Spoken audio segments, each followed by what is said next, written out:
Welcome on into another episode of the Big Time Sports Podcast Show. It's Mitch Spinell and Mitchell Ballard here to give you the latest of what's going on in the sporting world. Mitch, let's crack open a cold one on this Victory Tuesday, my friend. You don't have a cold one to open, man? I should have warned you about that. Because I drank them all yesterday during Victory Monday. There you go. Okay, yes, we are reining in the spoils of what happened on Sunday. But before we get into that, I want to remind you guys of what's going on this week in big time sports. So, we're going to have two more games on the docket with two area teams left, three area teams left in these state football playoffs. We're going to get to these matchups here in just a little bit. We're excited to bring you guys what's upcoming here on the docket. We have, of course, this coming Friday in a new location from what we thought it was going to be before. Thank goodness. We'll get into that in a second. It is Canton South, the Wildcats, taking on Glenville this coming Friday night in Wadsworth. The game was supposed to be in Euclid initially. We'll get to that in a second. Well, that game will be on replay at Friday at 11 p.m. and Saturday at 9 a.m. Meanwhile, in the Division 6 playoffs, Garaway will be taking on Kirtland, the Hornets.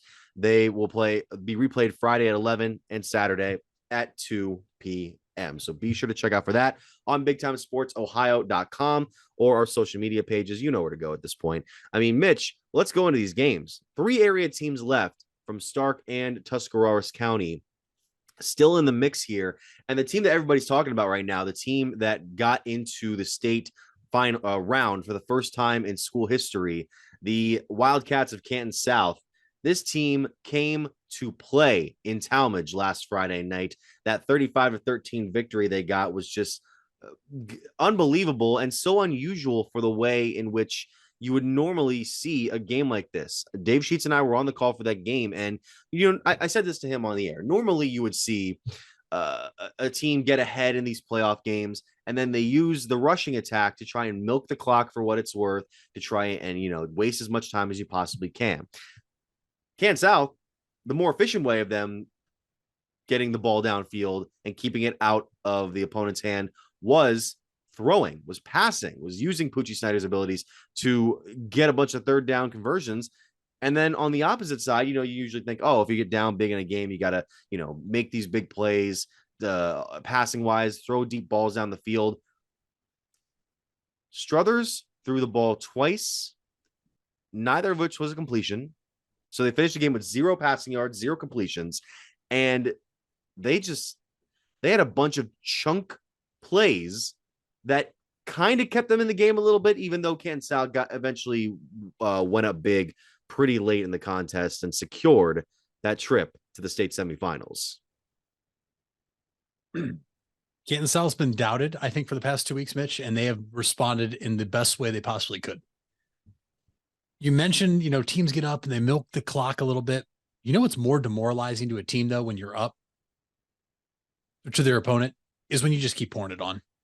And that's what Canton South's done. They just keep pouring it on. And that, as an opposing team, you feel almost helpless if a team keeps pouring it on rather than if you can force a 3 and out because the team's just trying to milk the clock and you get the ball back thinking you have a little bit of optimism. And then, one bad break here, one bad tip pass here, and it bounces your way. You're right back in a game. Canton South has just said, no, we're going to give the football to our best player and let him make plays. And then Saturday, I saw the play Poochie Snyder made Friday night where he looked like he was going to go down, running towards the sideline, throwing across his body. I mean, you can't describe what type of player this kid is. He is such a sensational talent. Obviously, by his accolades and the career numbers he's been able to put up at Canton South, now the all-time Stark County leading career passing leader in yards, career passing leader in touchdowns. I mean, the guy can beat you with his legs. He can play. He plays the other side of the ball too. I mean, this guy is ridiculous. And they play Cleveland Glenville, the reigning Division 4 state champions. And at first, I'm not going to lie to you, I was kind of like, well, this is pretty cool. This is really cool. They get to the Final Four. Why? Why should I have any doubt in my mind right now that Canton South can't beat this team? Yes, this is going to be a different beast than what they've played. Absolutely. This is a team that has a plethora of Division I recruits. You have just off the top of my head, I know you have the tight end coming to Ohio State who had offers from Alabama, Georgia, Michigan. Is it Demario Witten, I believe, something along those lines. They have a number one Division I recruits, but you know what? Right now, it's who's playing the best football. And Canton South's playing really good football, Mitch. They really are. People thought they were going to go down to West Branch. They smoked West Branch. People thought Struthers had a chance. They had anything but a chance, apparently, in this game. And Canton South is playing their best football right now. Keep in mind, remember a couple weeks ago when I told you that Bookville game might be the closest game they have in the playoffs, and it's just how it is sometimes. They've responded exactly how you would expect that team to respond after they had a scare at home. And they're just fun, man. And thank goodness the OHSAA. Well, first off, no, the OHSAA screwed up to begin with. The game was supposed to be played in Euclid, but there were some people that were very vocal about the decision because the game would have been just a couple minutes away for Glenville in the Cleveland area compared to the 40-minute drive it usually takes to get from Canton to Euclid. In bus, it was going to be almost an hour and 20 minutes for Canton South to get to Euclid Stadium. And it's a 10 to 15-minute drive with traffic for Cleveland Glenville to get to Euclid Stadium. Not only that, there also are concerns about Euclid Stadium. We saw a lot of what went on this year with Euclid High School not being able to play all their games at their stadium. But what neutral site? That is anything but neutral site. Cool, you're not playing at Glenville Stadium, but you're playing 10 minutes from their stadium. Okay, and Canton South's the 1 seed. Canton South, the top seed, right? The region that won, and they're coming here undefeated. So bad by the OHSAA for doing that to begin with, but good by the OHSAA to eventually change it. And now these teams are going to play at Wadsworth, which is pretty smack dab in the middle of both schools. Well, I want to make sure I get this right. Was the site? I know the site for Euclid was determined in the pre the matchup on Friday, correct? From what I saw, it looked like it was just that was where it was going. Right. Like once the teams were announced, they're like, all right, we're playing at Euclid. And it was just like, okay. Because that would be different than them already having that site determined and then the thing changing. Because when I first saw that happening, I thought to myself, well, wait a minute. Canton South's going to be playing. If they win Friday, they're going to be playing 5 minutes away in the championship game. But that's where all the teams are going to be playing that particular round that Friday and Saturday night and Thursday night from what I remember now. Hey, so listen, we've seen it before with Massillon there. We've seen it before with Akron Hoban there. We've seen it before with other local teams, but what I would do to see that stadium packed for Canton South. I mean, that would be so cool to see Canton South in their first ever trip to states, get to Tom Benson Hall of Fame Stadium, potentially have a legitimate home crowd behind them. That would be really, really cool, but they're going to have their hands full this Friday. That's for sure. But I think Cleveland Glenville is going to have their hands full with Poochie Snyder as well. And I'm very excited about this game. And you're talking about the reigning Division IV state champions, first Cleveland public school to ever win a state football championship. That was last year, Ted Ginn's squad. Speaking of Massillon and Hoban, both of them victorious this week, as we kind of expected. Massillon took on their Stark County counterparts, Green. And I'll give this, Green had a defensive stand for a bit, and then Massillon kind of just did what it normally does. The Tigers end up getting back into the state semifinals once again. They will be taking on Cincinnati Anderson this coming Friday at historic Crew Stadium. So they're going to take a bit of a travel themselves. I mean, Anderson's good. They were the top seed in their region, 13-1 on the year. It's going to determine how they're going to offensively match up with this Tigers team. They did just beat Withrow 49-28 in the Region 8 championship. I mean, what's the outlook right now for Washington? How they're expecting them? Is this sort of like an expectation to get back into this championship game, or are they like making sure to not take their eyes off of Anderson? They're going to tell you they're not taking their eyes off Anderson, Mitch, but at the same time, we've talked about it all year. We know what the state championship game matchup could very well be. And it's hard to think that there's not wandering eyes potentially. It's really hard to think that. I don't care what players or coaches say, because at the end of the day, we're human. We're all on social media. And we can all see what the bracket looks like.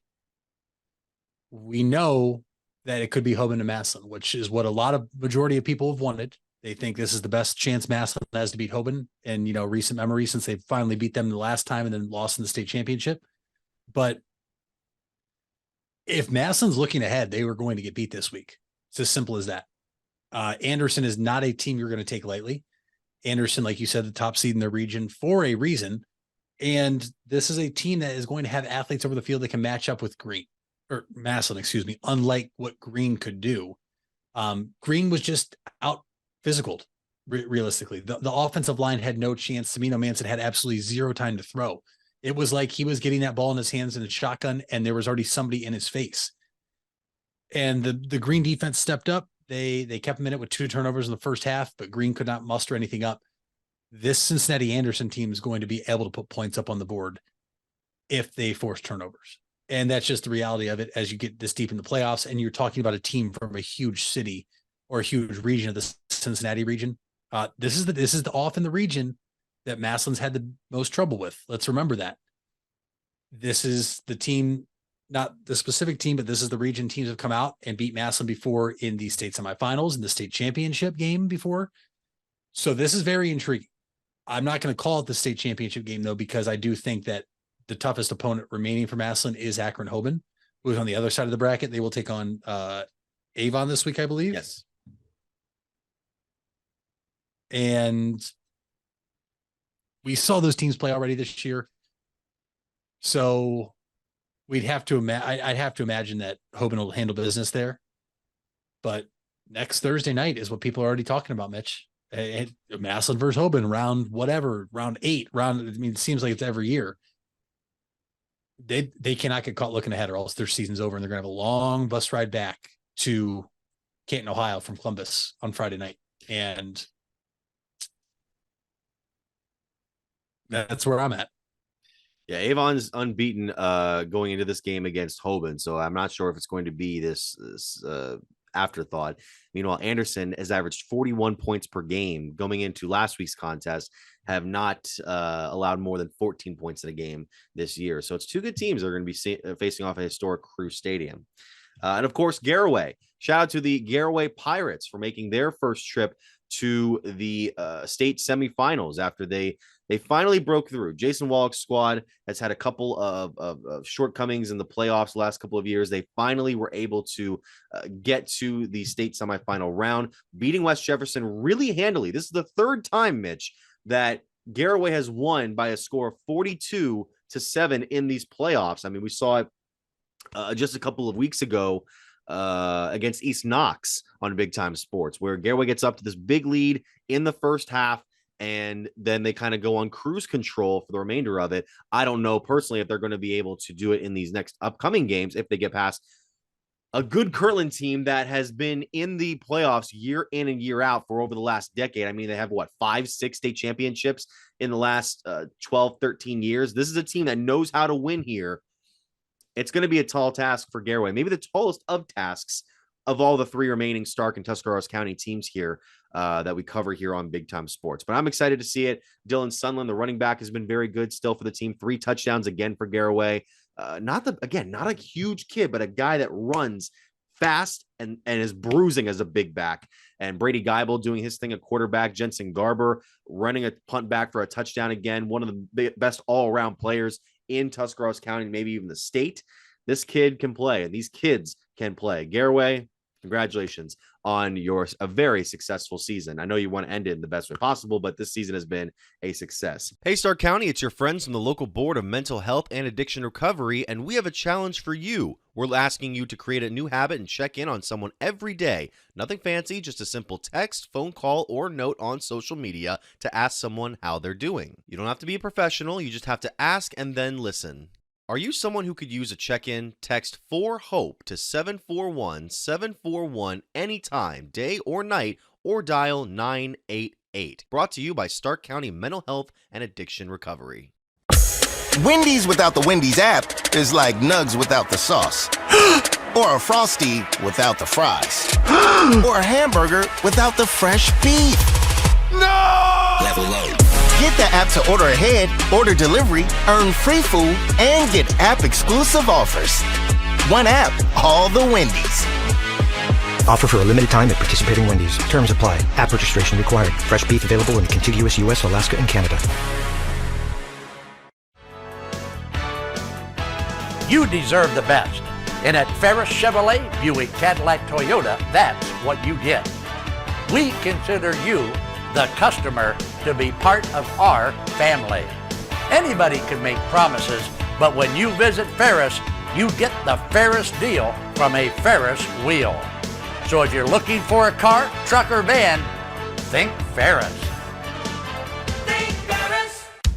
Where you matter.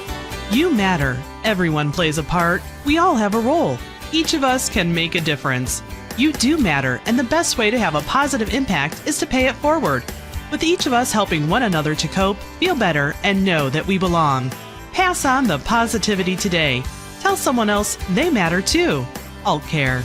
Alt Care, Alt Care.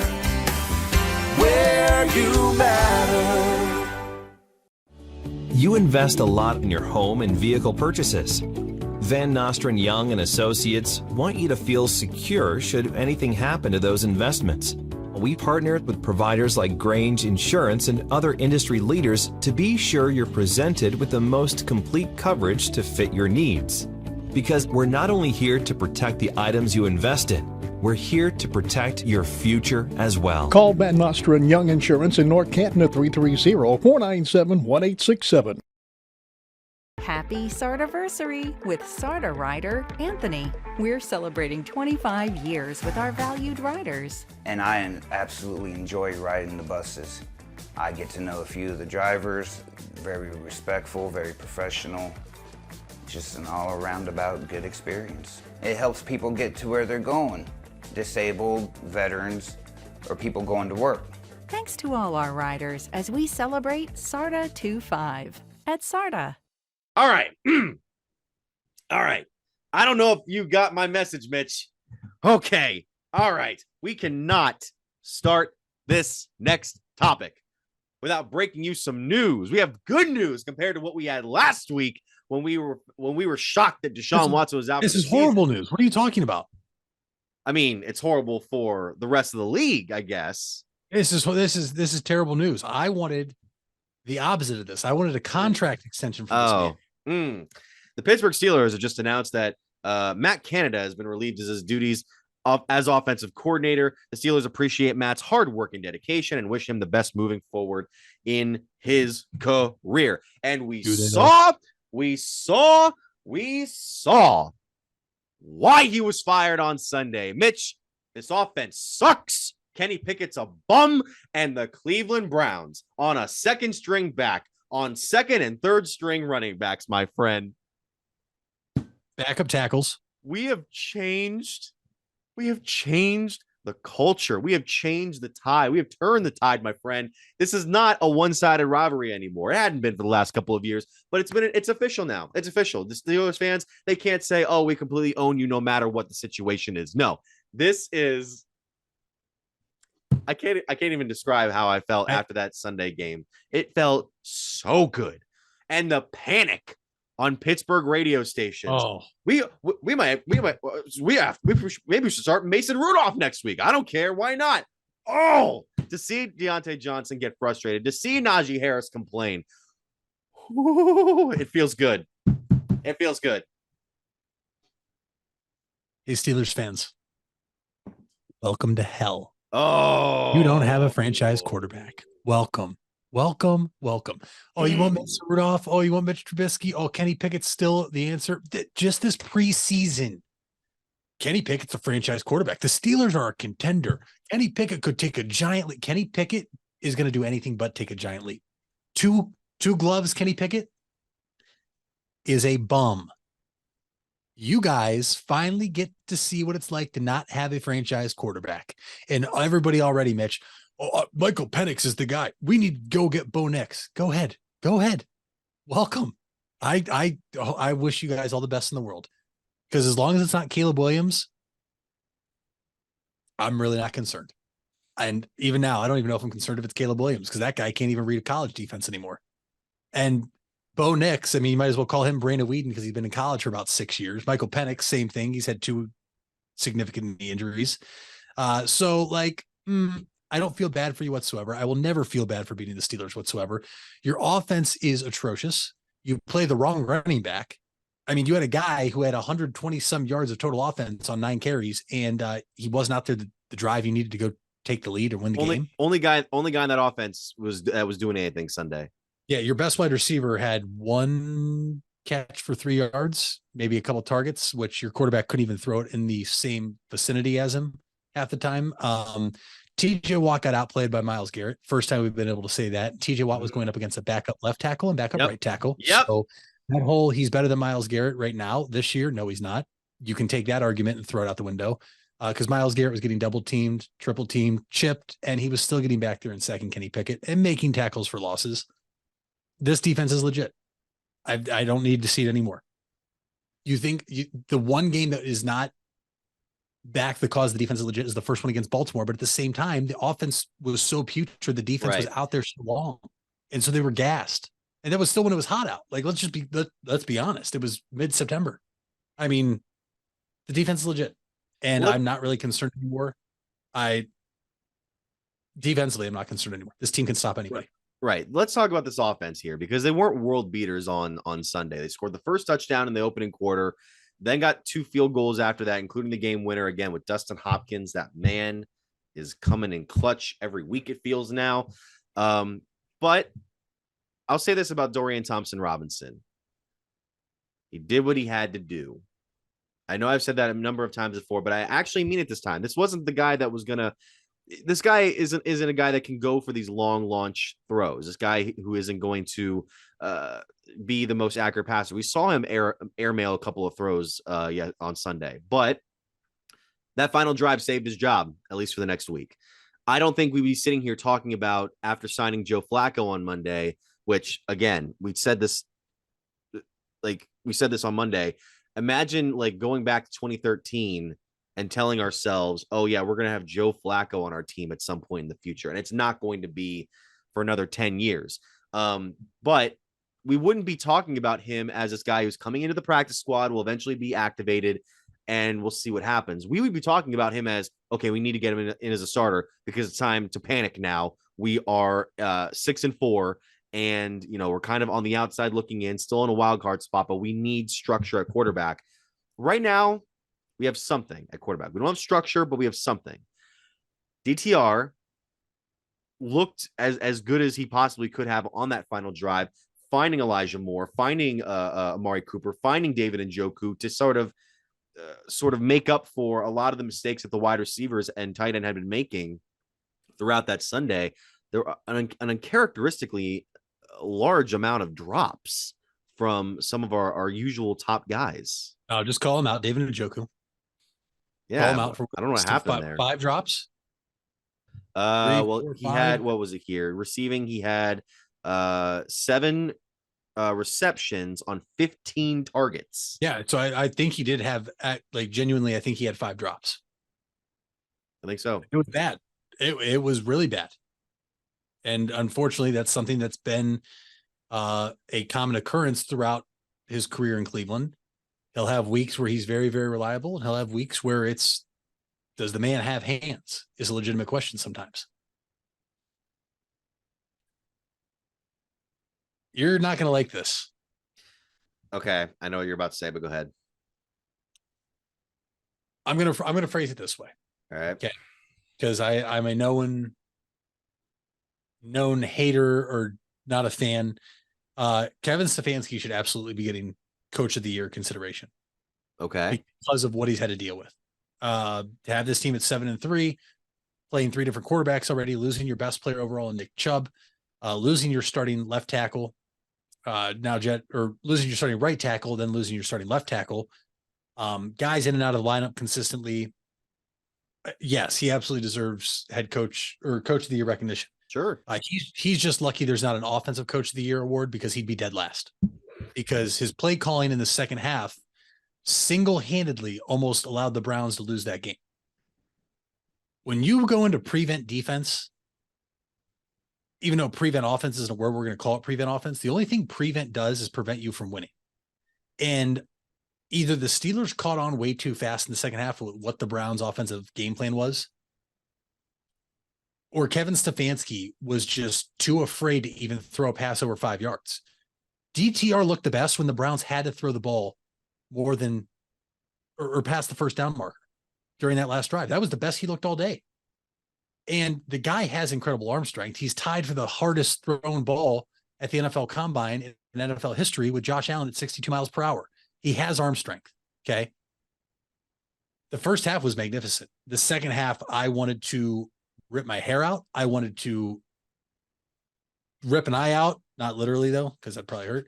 I wanted to punch the screen. I wanted to throw it was horrendous play calling. And if anybody is going to defend it, I'm not here for it, because Dorian Thompson-Robinson, in terms of pass yards attempt per dropback, was more than 3 yards less below the league average, or the lowest in the league, which was right around 5. He was below 3.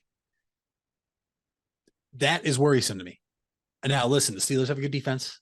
You want to get the ball out of his hands fast. I get that, because they have TJ Watt. You did a great job not letting TJ Watt wreck the game. But my God, if I have to see another screen pass, if I have to see another little 2-yard pass to a receiver, which gets dropped, like it, they are not going to win many more games playing that way, Mitch, if that's the way they play.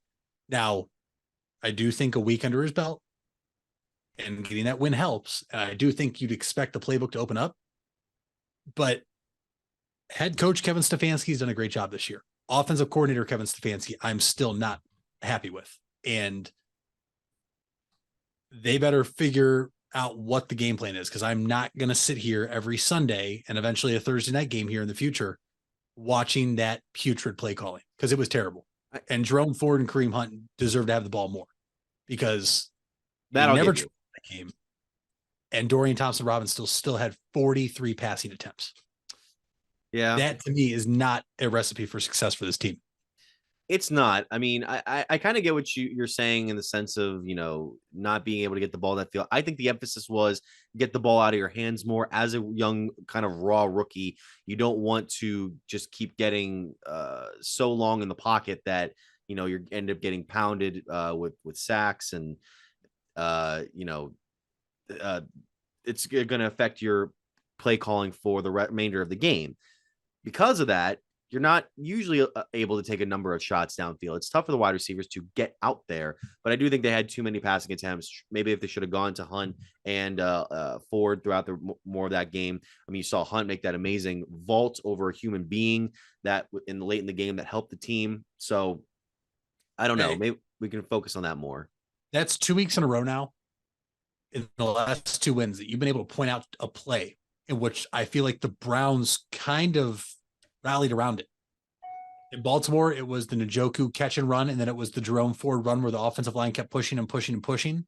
Okay. It kind of felt like, oh, okay, like there's something different about this team.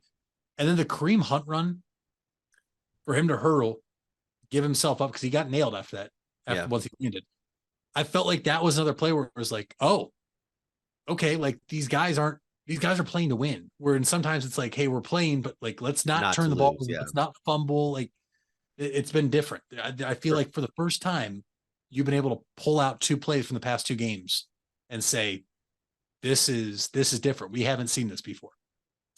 No, yeah. Myles Garrett has essentially locked up Defensive Player of the Year. He could sit out the next 6 games. I wouldn't even care if he. Please don't, though. I have him over 15. No. I know. Yeah. But look, the guys that should have. I went back and forth if that should have been a safety. Yes, he fell in the end zone.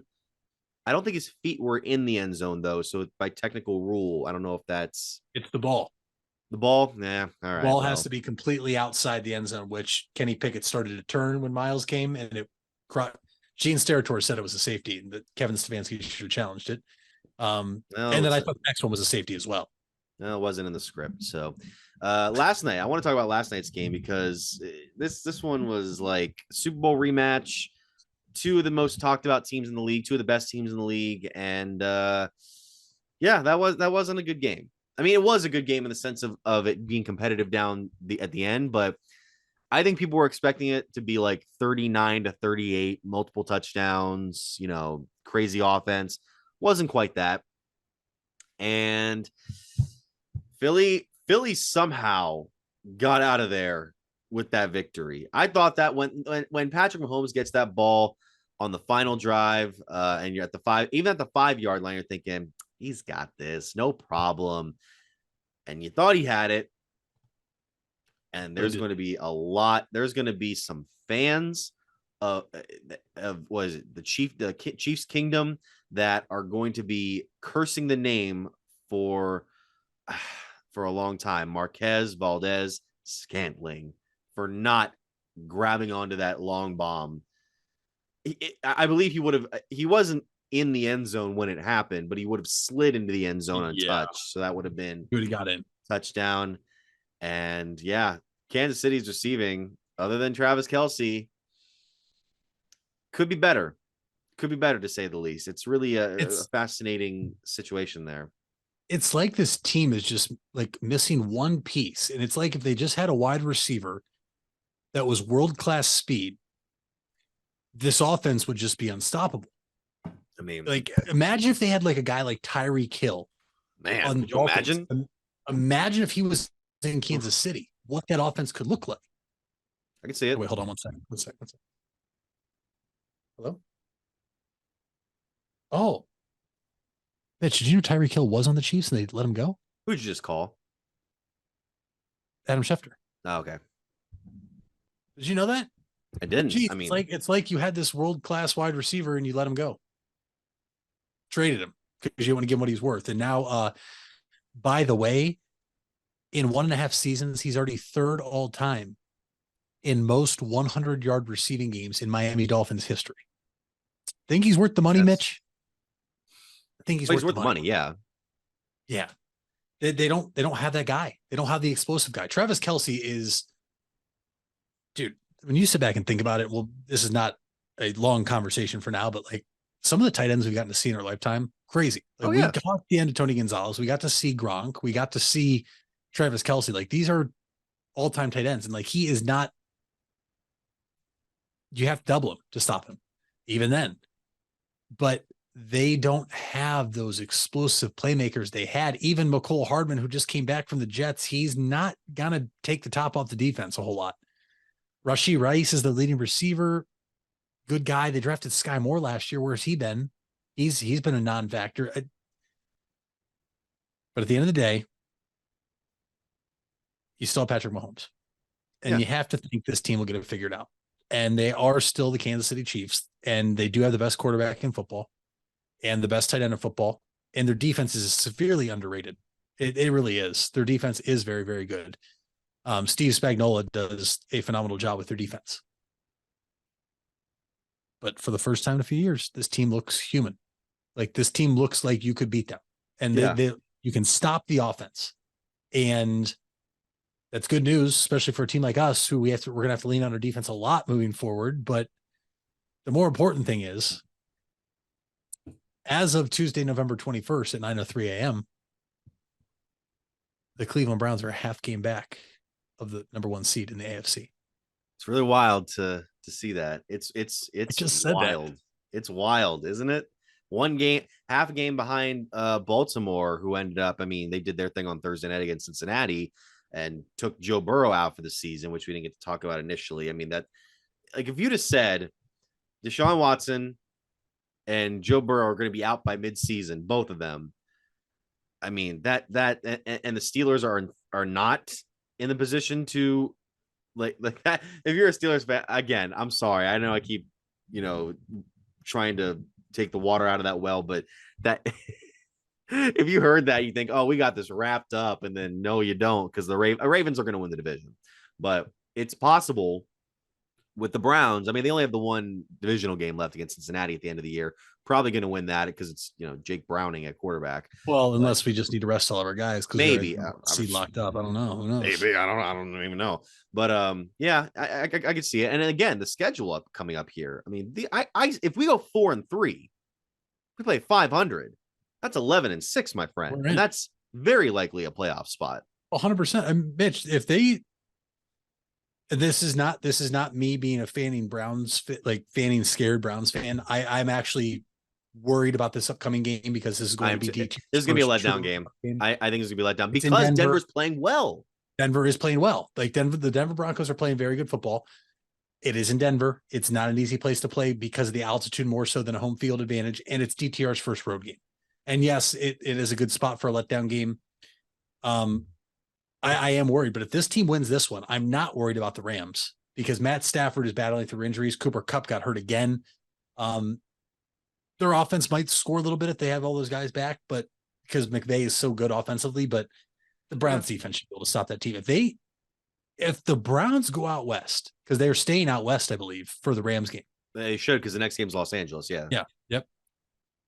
If the Cleveland Browns return home at 9-3 and welcome in a rich man's version of Mac Jones and the Jacksonville Jaguars. Hey, the numbers don't lie. Look up the stats. And then Justin Fields and the Chicago Bears. I know I'm looking ahead here, but like, dude, we could be 13-3. You spoke it into existence. I don't know if it's going to come true. I hope you speak it into existence. You spoke it out loud is what I meant to say. I hope you speak it into existence. But for the time being, we gotta keep our heads on straight here. I know we got a little crazy. We're drinking the Kool-Aid of the Steelers win. First time in history we've beaten the Ravens and the Steelers in back-to-back weeks. That's insane. Yeah. We're on a good spot right now, but we gotta keep our heads level, keep our heads above water, and just see what happens here in time being. And we now welcome you into another segment of Fuel, Move, Recover, featuring Dr. Michele Iono, physical therapist and president of Advancing Athletics. Thanks so much for taking the time again this week, Michele. Appreciate it, Mitch. So we go into the arrival of winter sports here very soon. As the season's changing, it brings about change in everyone's schedule, routine. I mean, we see now people changing a lot of their activities, not to mention the changing in daylight savings. We talked about this a little bit last week and how the winter season and the loss of daylight can become important topics to discuss. I feel like, wanting to talk about sleep for this week, it's almost like, kind of like how we've talked about stretching before. Like people know it's like a good thing. People know it's like something that they should do because they've just heard it so many times, but the actual like understanding of why it's important or how to actually execute on doing this good thing is the tricky side. So like, when I think about, this time of year, the change of seasons and whatnot, it's just impossible not to think about sleep, at least for people in my world. Sleep is by far, hands down, the most powerful performance enhancing drug that, we will ever have access to. And which makes me think, Mitch, that maybe sometime we should talk about the other, most powerful performance enhancing drug, which is music. And people perform like unequivocally better, longer, more intensely with music. But that's for a different show. The thing about sleep being so powerful is that it's free and it makes everything better.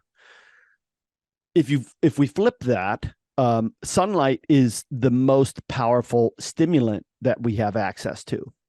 So it's not a coincidence that people who are like if you get up really early in the morning for like practice or whatever, or a job, and you have a number of hours that you're awake before the sun comes up, it's really hard to get really alert and awake before the sun comes up when it's dark.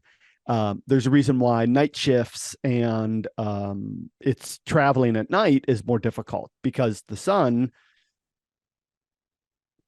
makes a really powerful impact on our brains and knowing when to stay awake. So during the summer, it's much easier to kind of get away with not enough sleep or poor quality sleep, because you have that really powerful stimulant that is a sunlight. And, once the sun goes down, our brains are kind of signaled like physically to, start kind of shutting down for the day. So during the winter, when our schedules are longer and fuller than just when it's super nice and bright outside, what ends up happening is that you are affected by, your lack of sleep or the quality of your sleep, especially as the accumulation of sports and school and stuff kind of add up. after us, finishing the fall. And with the importance of sleep, I mean, you talk about, say, a number of professional athletes, such as NFL players, advertising for things like the Sleep Number mattress, or some other sorts of technology that might boost your ability to get a better night's rest. What do you, in your professional opinion, I guess I should say, and I know the disclaimer you're about to say, what is so important about sleep for us? Yeah. So, as always, just to remind our viewers / listeners that this isn't medical advice, and, reach out to either me or somebody, / trust if you have, personal individualized questions or thoughts about some of this kind of stuff. And if you're needing help, but with that being said, a lot of us can make small improvements based on just kind of this information that we're kind of discussing, and, including myself. I was trying to think of all the NFL or pro athletes that have advertised something sleep related. So Justin Jefferson and Dak, I remember them doing the Sleep Number commercials. Remember Drew Brees used to have a NyQuil commercial, and I think that there was another player who also did a NyQuil commercial. LeBron has advertised his Calm app for like sleep routines. Can you think of any others? Well, Zach Ertz and Julia Ertz started a Sleep Number ad. That's the only other ones that that's right, because they turned it into a competition about what their sleep score is. But yeah, so the fact that, they're advertising these kinds of things, kind of, illustrates how, even like pro athletes that are supposed to do everything better than all of us still need this one thing that is the same, no matter how much that you're, how much money you make, or, how good you are at sports or whatever. So, okay. So here's the thing. This is why sleep's important. This is what I was just talking about when we're referencing like the importance of stretching or sleep. These kind of seem like, kind of like philosophical things instead of actual like concrete things. So when we're awake, our bodies, our metabolism and such has to spend energy to operate all of our muscles, our organs, and our brains properly, so that we can make those regions do whatever it is that we want them to do. So if it's busy, it's kind of like your car can repair itself and then obviously also drives us. So, and think about it this way, it only has so much gas, and so it can either spend the gas on driving you places, or let's say it could spend the gas on running some kind of repair diagnostics, like Iron Man kind of Jarvis thing. So it can't do both at the same time. Bodies are the same. So if you are using your brain and your body to practice, go to school, pay attention, so on and so forth, it's also not going to be able to repair injury, or scouting reports or new plays or new lessons from class. So we challenge our bodies to do what we want them to do, or need them to do, and accordingly it can't then spend much time and resources on fixing whatever the problems are.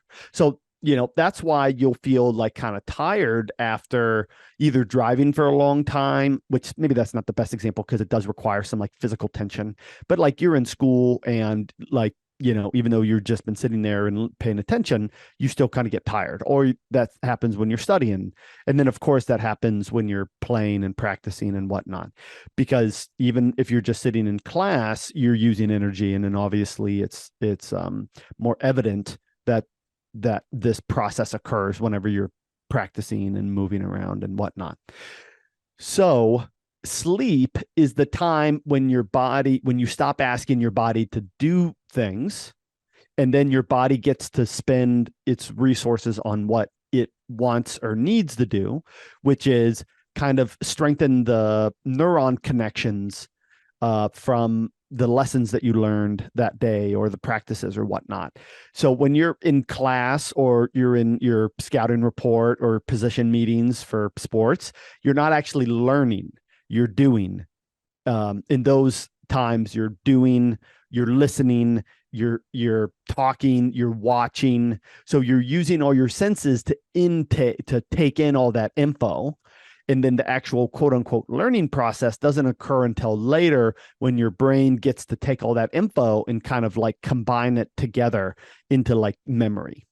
So, and then of course, the same thing goes with like our bodies, which perhaps is more intuitive. You go to the weight room, you go to the track, you know, whatever the thing is, you use up energy, you stress and strain your body.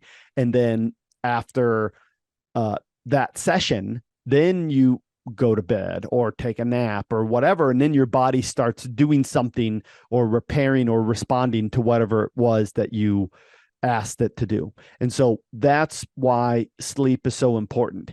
It's the only time when your body gets to prioritize building or repairing instead of just doing. And, you know, a number of people know what a good night's sleep looks like and feels like. And but for those who don't, I mean, what can they expect from a proper night's sleep? And a big thing about this, I've kind of been taking into, and I've been starting to track it on stuff like my watch here, sleep cycles. That's something that even that now I'm just getting into it. I don't know, I understand as maybe as much as other people do. Maybe someone else doesn't understand it as well. How does that work? Yeah. And we'll talk more about this next, about, you know, making changes. But the most important thing when you're trying to either optimize your sleep, even if you think you sleep pretty decently, or if you are somebody like me who I've always struggled to get good sleep. And so it's something, this is a path that I started going down even before I did this stuff for a living, because I was just tired of being tired all the time, you know, and sleeping like just crap all the time. So I wanted to figure out how I could do this better, so I didn't have to like struggle so much.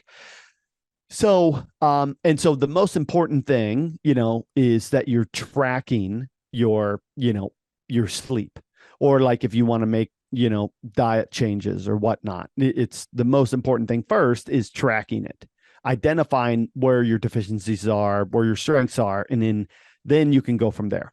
So you're definitely on the right path. Mitch, what some of the metrics, you know, actually look like, you know, is first like quantity and then quality. So proper sleep looks like you're getting 7 to 9 hours of sleep. Of course, there's wiggle room and exceptions, but the older you are, the less sleep you generally need, which makes sense based off what I just said, because with this, when you're, you know, making new neuron connections, your muscles are repairing and all this other stuff. So of course, kids are going to need more sleep because they're not yet physically and like, you know, like neurologically mature yet. And that actually continues, at least neurologically, especially neurologically, until your mid-20s, early to mid-20s for females, and then, you know, square in the mid-20s, you know, we're talking like 24, 25, 26 for males. Your brain is still developing. So that's why, you know, kids need more sleep physiologically. And the other thing to think about is then the quality of your sleep. There's 3 different sleep cycles: your light, your deep, and your REM sleep. For your deep sleep, that's when your body does a lot of the repairing, or repairing to your body, I should say. REM sleep is for your mind, and then light sleep is like the transition. You should spend about a third of your time in each of those 3. You know, so you should be, so when you, the bar should be all about equal. You should have about as much light as you do deep, as you do REM sleep. You also will be able to kind of tell which one you're not getting enough of depending on wake up. If you feel like mentally like sharp and awake, but you're just tired and feeling run down, then you may need more deep sleep, or you had a especially strenuous day physically the day before, and your body hasn't been able to fully deal with how strenuous that thing was, whatever it was, typically workouts with athletes like we're discussing. If you wake up and your body feels good, but your brain, you feel foggy, you feel sleepy, like groggy, like that, then odds are you didn't get enough REM sleep. And then you'll always get more, light sleep as long as you're actually like literally asleep. If you're not awake, you'll spend time in this like superficial kind of zone. Also, our body cycles through all these. So you'll fall asleep into light sleep, and then you'll drop down into a deep sleep cycle, and then you'll be there for 60 to 90 minutes. You'll come out of that back into light sleep again, and then you'll drop into a REM cycle. And so it's on and off and on and off like that. That's why you might wake up sometimes and it's like, oh my gosh, I'm so sleepy. But then you get yourself out of bed, get moving, and then you're fine. Odds are you were in the middle of one of those deeper sleep cycles. Or sometimes you ever like sleep through your alarm. That's when you're also in one of those really deep cycles. And so if you can time your sleep well or your alarms well, and actually some biometric alarm systems, sleep trackers work that way, where it will identify when you come out of deeper REM sleep, and then that's when it'll wake you up. The only negative is that you need to have about a 90-minute window when you can wake up, because you might be in the middle you might have just started a REM sleep at, let's say 6 a.m. And you might be in that REM sleep until, 7 a.m. or 7:30. Well, if you got to get to school, if first bell is at 7:20, well, you're going to really be in trouble if you were going just purely off of that. So that's really, really hard to do, especially for kids that don't get to make their own schedules. So that's also why you could wake up after, like, let's say 5 hours of sleep, 5.5 hours of sleep, which for almost everybody is not enough sleep, but you actually feel totally fine and you have like an unaffected day because you probably got a really good cycle of each of those phases. And so you're able to wake up, and even though you didn't get a lot of sleep, the sleep you did get was really high quality. Now that eventually becomes unsustainable because the quantity is just, you're accruing what we call a sleep debt, and meaning you're like sleep deprived some amount over a multitude of days. And that's why studies have shown people who are sleep deprived perform just as poorly on like reactionary tests, mental cognition tests, as people who are intoxicated.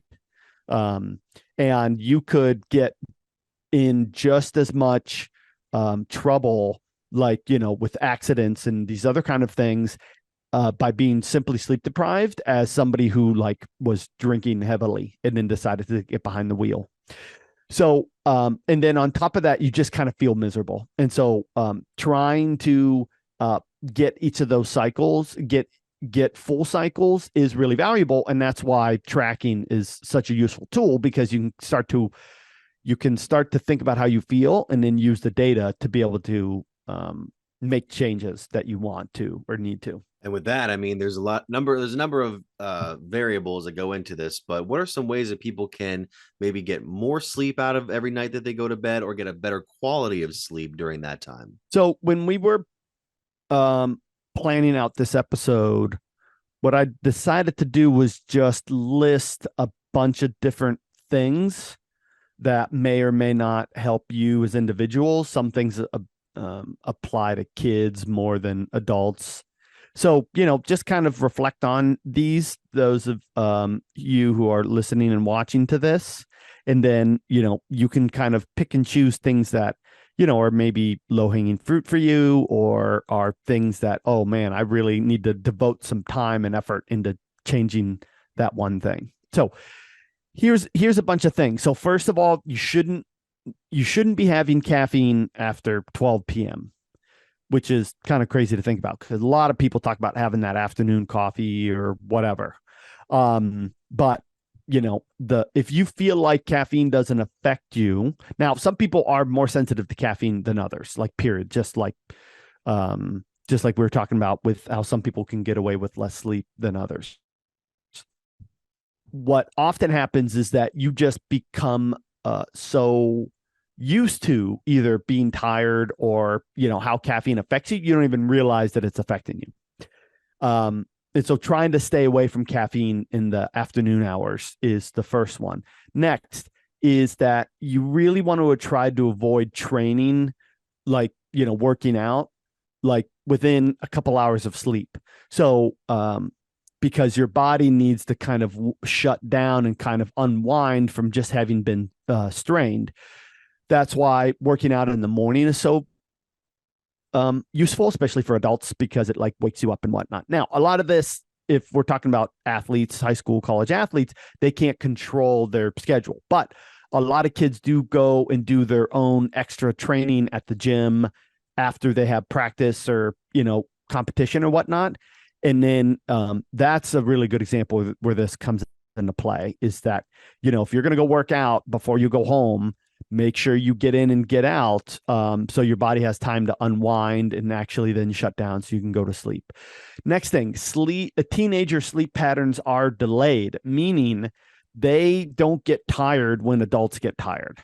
And so that's one of the reasons why kids stay up later at night. And also that's their social time.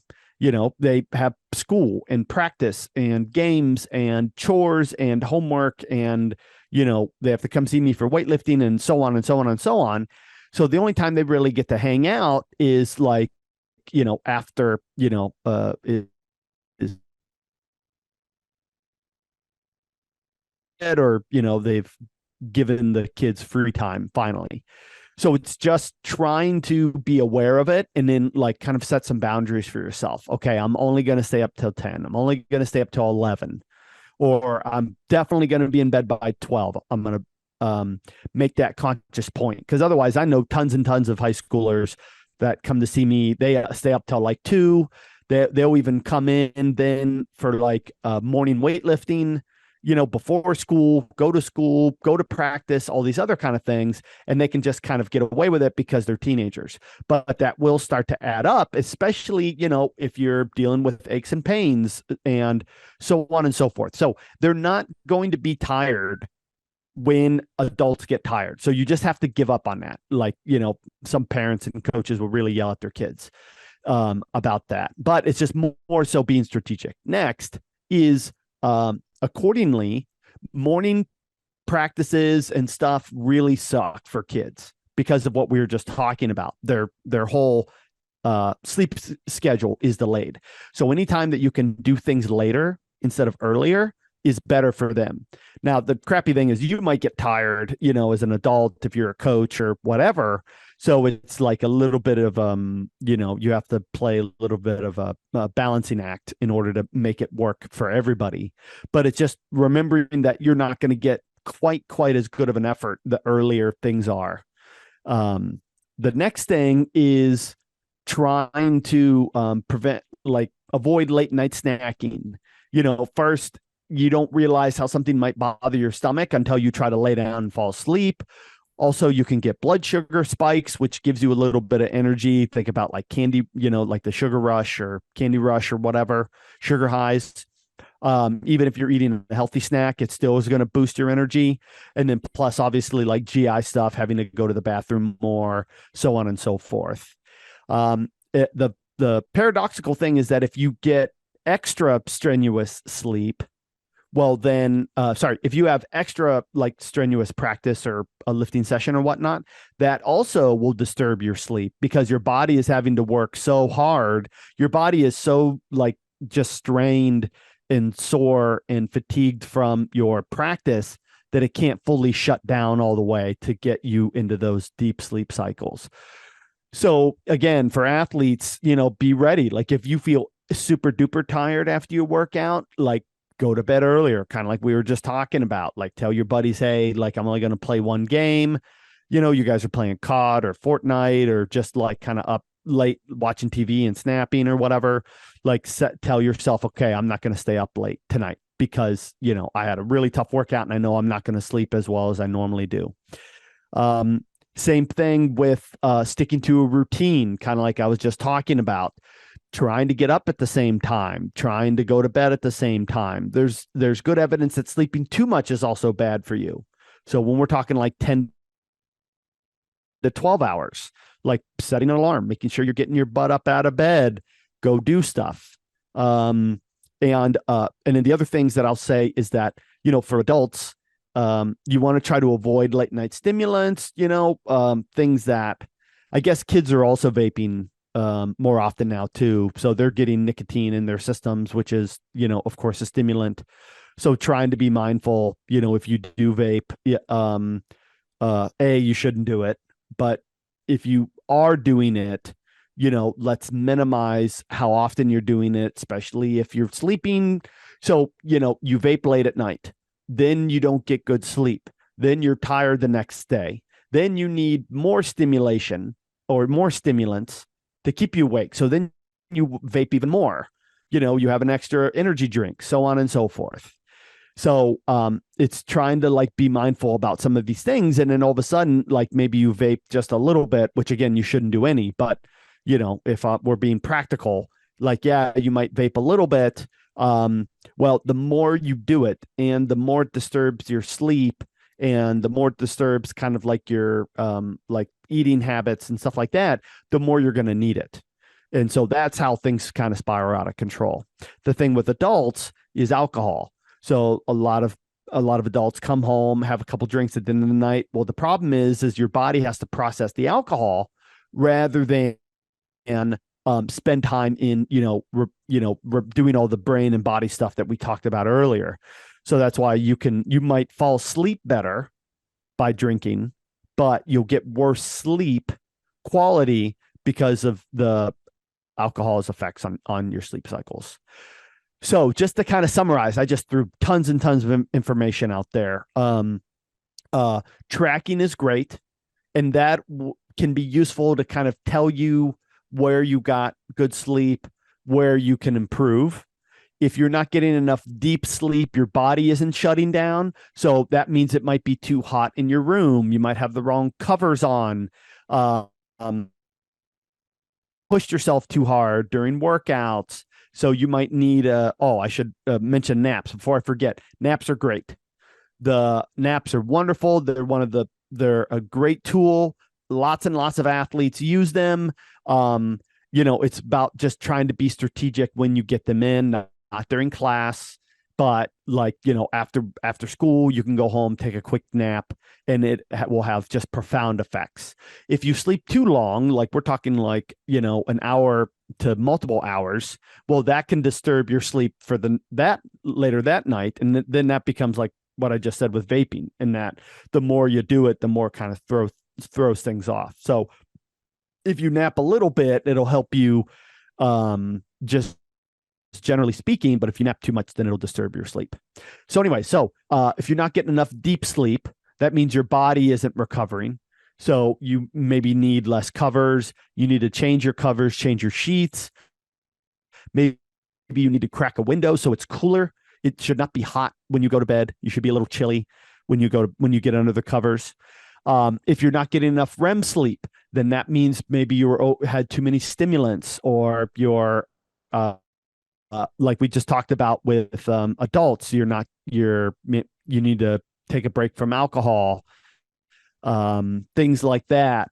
And then, trying to stay away from like electronics, putting your phone down, turning the TV off at least like a half hour before you try to plan to go to sleep, so that your brain starts to, adjust to like shut down instead of getting all that blue light right before you end up going to sleep, because that light ends up stimulating your brain just like sunlight does. And that's the whole thing. It kind of tricks our brains into staying awake instead of shutting down, so then we can get good sleep. I understand that. Doc, where can people who may be seeking out services such as yours be able to find you or Advancing Athletics? Thanks, Mitch. So you can reach out to me about any of the things we discussed today, or, in previous episodes, or things we, just general other questions you have. You can get those to me by my personal work email, recover@advancingathletics.com. You can follow me on X and Instagram at Michele Ionno, MicheleIonno, and you can follow Advancing Athletics on Facebook and Instagram. With that, that's another episode of Fuel, Move, Recover with Dr. Michele Ionno of Advancing Athletics. Thank you so much. Thanks, Mitch. Vibe Auto Sales, located on West High Avenue in New Philadelphia and Cleveland Avenue in Canton, is a used car dealership committed to getting financing for everyone. We give every customer that walks in our showrooms a prime buying experience, no matter their credit score or financial situation. Current inventory can be viewed at www.wefinancenow.com. Check out our Facebook pages for the most up-to-date information about upcoming events and promotions happening at Vive Auto Sales. Are you trying to increase your speed, quickness, vertical leap, and agility? If so, NST Sports Performance is for you. NST trains athletes ages 5 through pro. NST designs each program specific to the athlete's needs, goals, and sports. For more, visit nstsports.com. Locations in North Canton and New Philadelphia. It's nstsports.com. If you're looking for a new or pre-owned car or truck, why not see the Parkway Auto Group? Parkway is a special group of automotive experts with 8 brands to satisfy your needs. Come see the difference at the Parkway Auto Group on Commercial Parkway in Dover. 8 brands and 1 family. It's Parkway Auto Group. The Furby Electric Supply Company has bright ideas for your home. Save money by converting to energy-efficient electrical products or add ambiance with beautiful lighting features. It begins with a professional consultation and a visit to the Furby Lighting Showroom. Then certified Furby contractors complete your project right and on time. Since 1934, 4 generations have built a reputation of quality and trust, and they offer emergency services too. Just visit Furby.com. That's F-U-R-B-A-Y. The Furby Electric Supply Company. It takes a lot of practice to have a winning team. Albin Title has over 100 years of combined experience handling real estate, title, and escrow transactions. They serve Tuscarawas, Stark, Carroll, Harrison counties, and more. So choose Albin Title for your next home refinance, sale, or purchase. They'll get it done quickly and professionally. Contact Albin Title at 330-334-5800 or visit their website albintitle.com. Let them put their experience to work for you. We all have 206 things in common. Our bones keep us up and moving. And we at Cleveland Clinic Union Hospital care about every single one of them.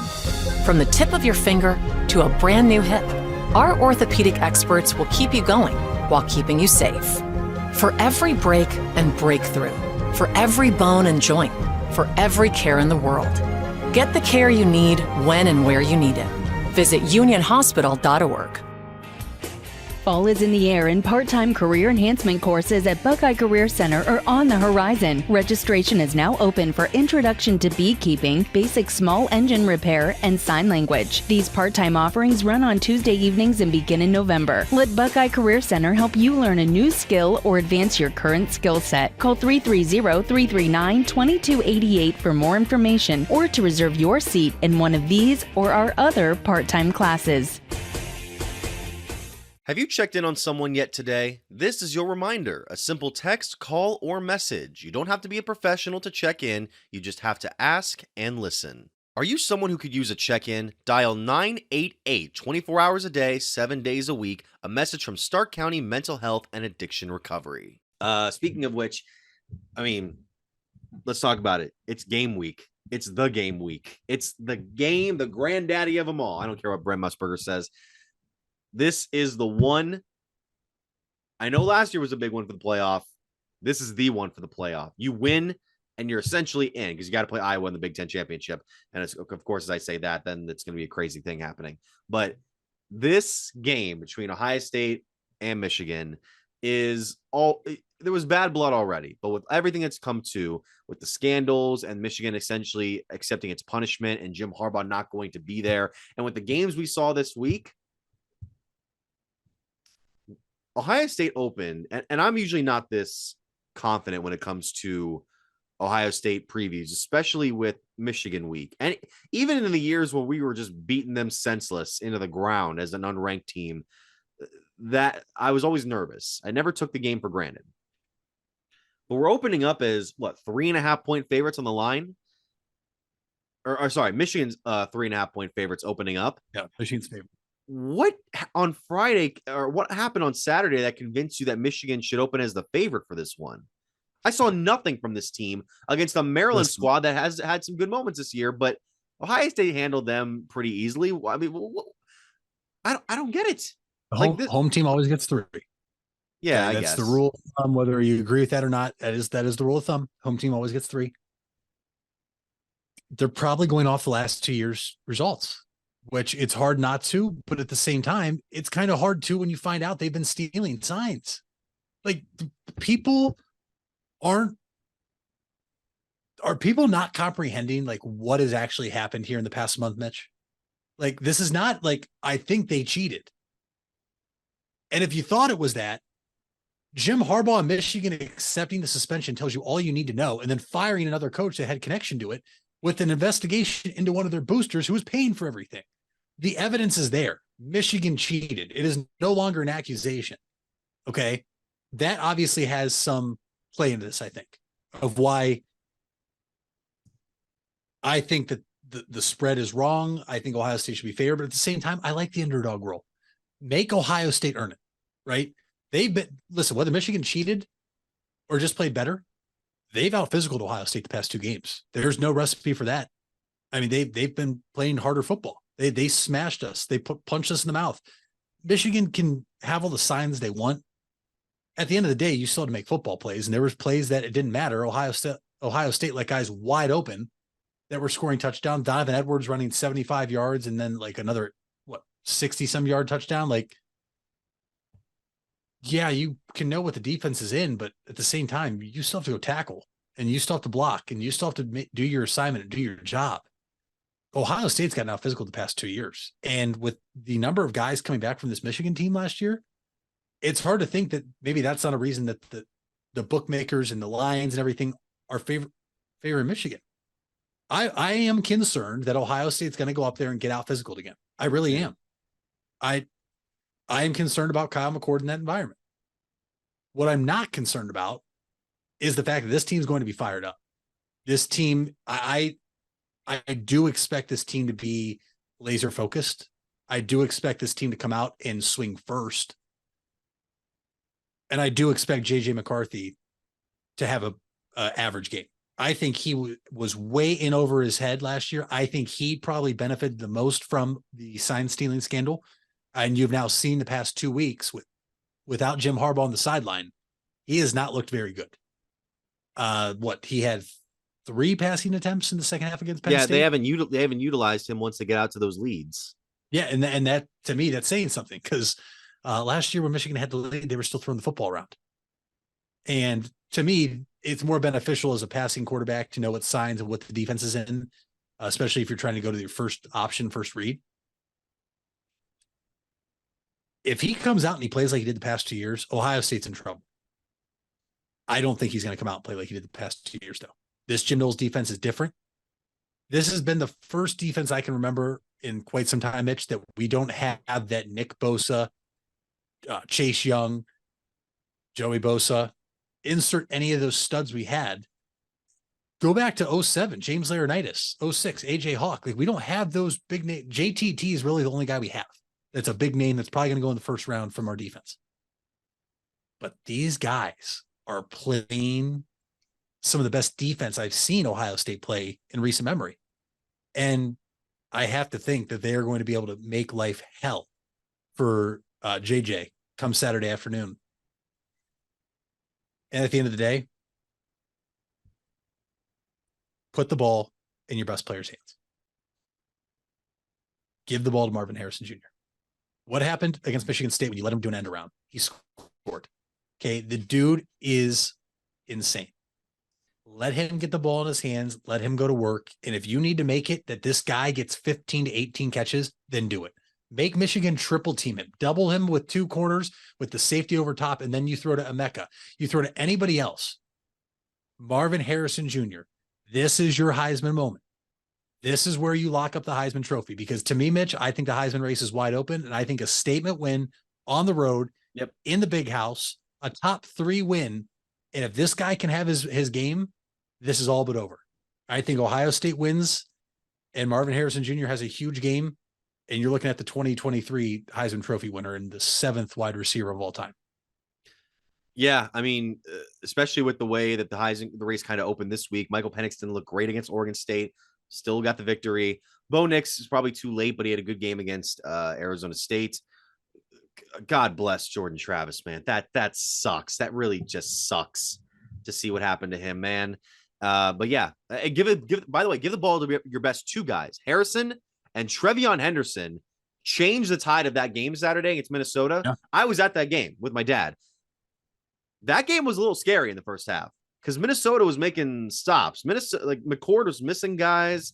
Like, there was just some miscues on offense. We ended the half with a sack against Ohio State. So you're thinking, what's going to happen here?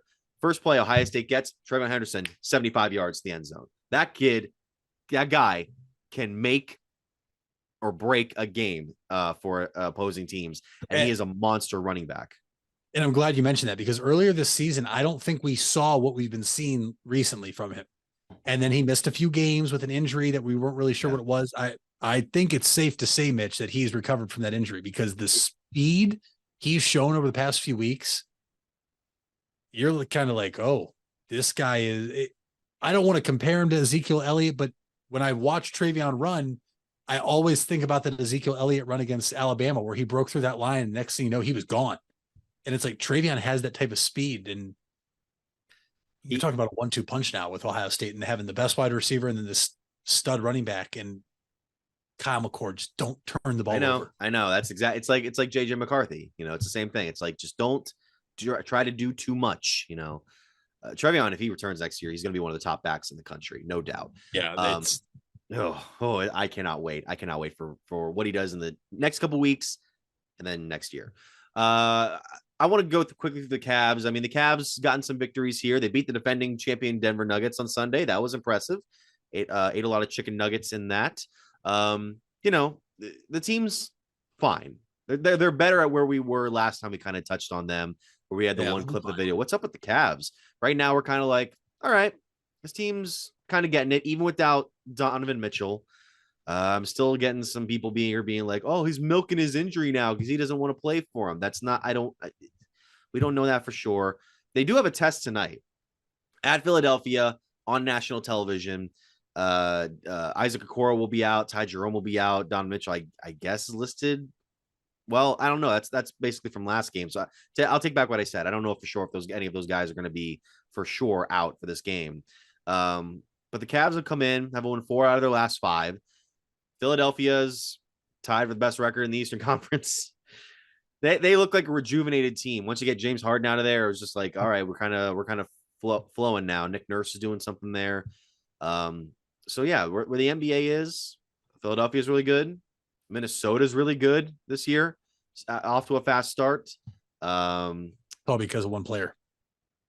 Yeah, he's playing really, really well. And Anthony Edwards is doing a lot for this team. He's growing up, man. He really is. He's doing something special. Boston and Milwaukee, of course, are up there as well. So, yeah, I mean, and Oklahoma City. How about these young kids from Oklahoma City getting it done right now? They're doing something. If you want to find a team that's going to be a problem in the next 5 years, maybe not even 5, maybe all those 3, draft picks. They have all that draft capital. Now, whether they use it on players or they trade to acquire somebody, that is a team that is going to be scary.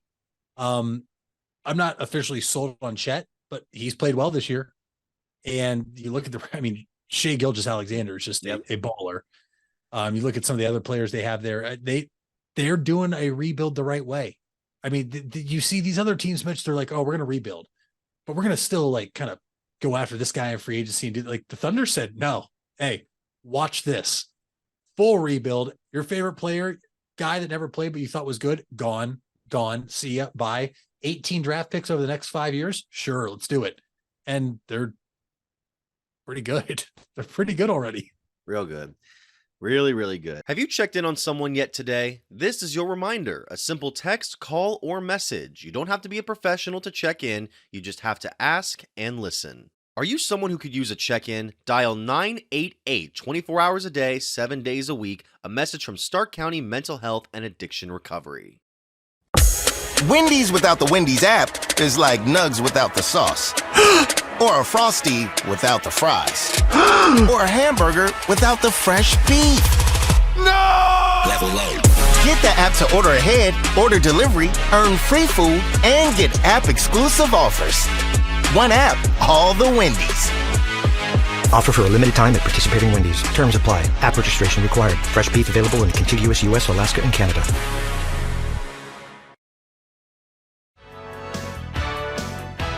You deserve the best. And at Ferris Chevrolet, Buick, Cadillac, Toyota, that's what you get. We consider you, the customer, to be part of our family. Anybody can make promises, but when you visit Ferris, you get the Ferris deal from a Ferris wheel. So if you're looking for a car, truck, or van, think Ferris. Think Ferris. Where you matter. You matter. Everyone plays a part. We all have a role. Each of us can make a difference. You do matter, and the best way to have a positive impact is to pay it forward. With each of us helping one another to cope, feel better, and know that we belong. Pass on the positivity today. Tell someone else they matter too. Alt Care. Alt Care, Alt Care. Where you matter. You invest a lot in your home and vehicle purchases. Van Nostrand Young and Associates want you to feel secure should anything happen to those investments. We partnered with providers like Grange Insurance and other industry leaders to be sure you're presented with the most complete coverage to fit your needs. Because we're not only here to protect the items you invest in, we're here to protect your future as well. Call Van Nostrand Young Insurance in North Canton at 330-497-1867. Happy Sardiversary with Sarda rider Anthony. We're celebrating 25 years with our valued riders. And I absolutely enjoy riding the buses. I get to know a few of the drivers, very respectful, very professional. Just an all-around about good experience. It helps people get to where they're going.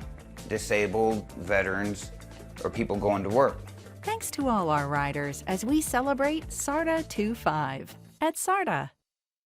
You need to remodel your bath? You need JR Bath Company. Trust in the quality of JR Bath. It's fast, it's safe, and it's affordable. Call today at 1-800-664-2284 or go to jrbath.com.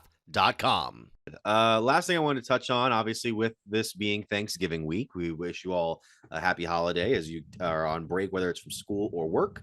We'll be taking a break for the rest of the week as well. I saw this thing from Dan Campbell, Man Campbell, as I like to say.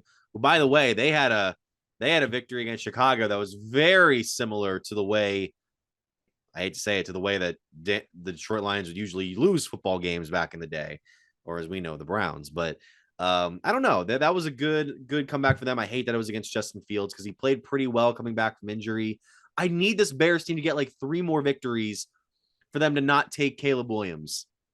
It's not that I don't want Caleb Williams to go number 1 or anything. I just don't want the Bears to move on from him, man. He needs help. He needs a new coach. He needs a new coordinator. He needs new receivers. Are we sure Caleb Williams is coming out? Yeah, he is. Yeah, Mitch, he is. Are we sure he's ready? He didn't even speak to the media after their loss on Saturday. He did not. That was a bad look. Yeah, he's definitely got a confidence about him. That's what I'll say. It's not cockiness. I think it's immaturity too. This is the first time he's faced with all this pressure from him winning the Heisman last year. All this talk about USC is the only hope for the Pac-12. We now know that's not true because we're good. But like all the pressure this year, and he has not shown up. He did in the first 5 weeks, but later on down the stretch here, he has not shown up. His entire team has not shown up. It's right, not just defense, especially not shown up. Yeah, the defense is horrid, but at the same time, he has not been playing to his usual standard. No, I genuinely actually wonder if the way he's been acting recently, if that's enough for a team to maybe not take him number one overall. I don't know who else Hey, to take listen, number man, one. A we big gotta defensive see- guy, wide receiver, Marvin Harrison. When's his birthday? Did his teammates come to his birthday party? You're not going to do the draft day thing. You're not doing this. I saw the thing the other day. I saw this. We're not doing that. You look okay. I'm going to be honest here. You really look back at that movie, and again, hold on a second. Let's grab it right here. Dropping stuff. I have the thing right here. Okay, I have it. I have it with me. I own it in my collection. It's a great movie. It's the dumbest thing that his teammates not showing up to a grown man's birthday party is what decides the guy to not make the decision. I know Vontae Mack, no matter what, that is dumb. That is a dumb. Again, I enjoy it, but it's dumb. I agree with that, but I do think there are examples, not a birthday party, obviously, but I do think there are examples of things like that, that can make you question the character of somebody, or can make you question what type of person they are with their teammates. I look back now and I think about when I was playing high school baseball and then in college, and now that I'm coaching, one thing I always hear is like, these are the guys you go to war with. These are also the guys that are going to be at your wedding. And so like for the guy that is the best player in the team, but always talks down, it's never his fault. It's always everybody else's fault. But you wouldn't know it because the team still has success. Looking down at, 7, 8, 9 years later to see that, nobody from high school eventually came, but everybody else is still close. Like, to me, that's kind of an example you can use. The birthday party, I'll give you little extreme, but I would like to know, did they come to Caleb Williams' birthday? Did they? I don't know. I don't know. Look, if the Bears do decide to move on, just trade Justin to who could they? San Francisco, maybe. I mean, I think they're going to still stick with Purdy because they're still playing very well right now. But again, I would have loved to have seen Fields back in 21 go to the. I thought, oh, he's going to go to the Niners. This team's going to be awesome, and then they didn't do that. They went with Trey Lance, who's now a backup in Dallas. So I mean, just shows you how the NFL works sometimes. But if you went there, that'd be cool. Atlanta, I thought, but I don't know if that team would use. They can't even use their running backs in the right way. The rookie running backs. I'll get to my point. Lions struggle with that too. The Lions? I mean, yeah, but they're still pretty much like running on all cylinders right now. Whereas Atlanta, I mean, Atlanta's in second place, but it's 4-6. God, that NFC South sucks. I'm sorry. I'm sorry, Baker. They have to change the rule. There cannot be a division winner getting in potentially be below 500 that can host a playoff. Okay. Yeah, that's one of the tricky things. It's like in baseball this year with the American League Central being so rough beyond Minnesota but again, Minnesota was competitive in their matchup. So who knows? Well, that's the thing. And it's not just one game. It's not a winner take all. It's a best right. of 3. Right. But we saw 7 and 9 Seattle beat the reigning Super Bowl champions about 10 years ago. So yeah, but that's what I'm saying. It's like it was in. Oh, okay. So I mean, Seattle, the 12th man. I kind of get what you mean. Yeah. Like, I don't know. We're gonna see what happens here. But I was getting to the point where this is from Will Birchfield in Detroit. Dan Campbell was apparently asked about his Thanksgiving plate today, and he's quoted as saying, "Must have is ham. I'm a big ham guy, not a big not a turkey guy, unless it's fried turkey. Not a dressing fan, not a cranberry fan. I'll throw that right out to the dogs. Everything else, I'll load it right on top of each other, full stack." He seems like a full stack guy. Mitch, I mean, I see you nodding your head about the ham thing there. I need to know your takes on Thanksgiving plates and what you're going to be loading up on this coming Thursday. Well. There will be turkey on my plate because, you have to have a little bit of turkey. Yeah. It's also what helps get that nap in afterwards in the mid-afternoon, typically when the Cowboys are playing some trash team that you don't want to watch that game. So turkey will be there. Ham, absolutely. It's a given. Mashed potatoes and gravy. That's just a given. Corn casserole for me is my must-have at Thanksgiving every single year. I love corn casserole. It is delicious. Now this year it's gonna be a small Thanksgiving, but when you get together, someone that usually brings mac and cheese or the cheesy potatoes, like you have to have one of those too. Those are must. After that, man, pecan pie with some ice cream. Pumpkin pie is good. Can never go wrong with a fruit pie. I'm not a very big apple pie guy though, so like a cherry pie or something. Pumpkin roll is a good dessert one to have, and then you obviously have to have just rolls with butter that you sometimes make take everything on your plate, like the stuffing, the ham, the mashed, and just make a giant sandwich. Oh, dude, I'm getting hungry thinking about this. I'm so pumped for today. You a turkey? You a dark meat or a white meat guy? I guess looking back, probably white, but I don't really think it matters. I like both. Okay, yeah, because I'm exclusively white in more ways than one. But I do that. I do that, and I have the stuffing there as well. He said it was dressing, by the way. Do you say dressing or stuffing usually? Stuffing. I thought so. It's not stovetop dressing. Give me a break. This is the first year, by the way, where my mom actually has to make it because my grandma can't make it anymore. Rest in peace to her. We have those. We have these thing called Amish noodles. I think they're just egg noodles, but they have like a thing in them. We have that. I'm not a big dessert guy on Thanksgiving for some reason. You mentioned those pie. I mean, like I'll eat dessert, no problem. But dessert's more for like Christmas when you have cookies and you have other pastries around there. Not just the cookies though. Like I said pies and pumpkin roll. Right. Pie. It's like I could take or leave pumpkin pie. It's not bad. I just don't.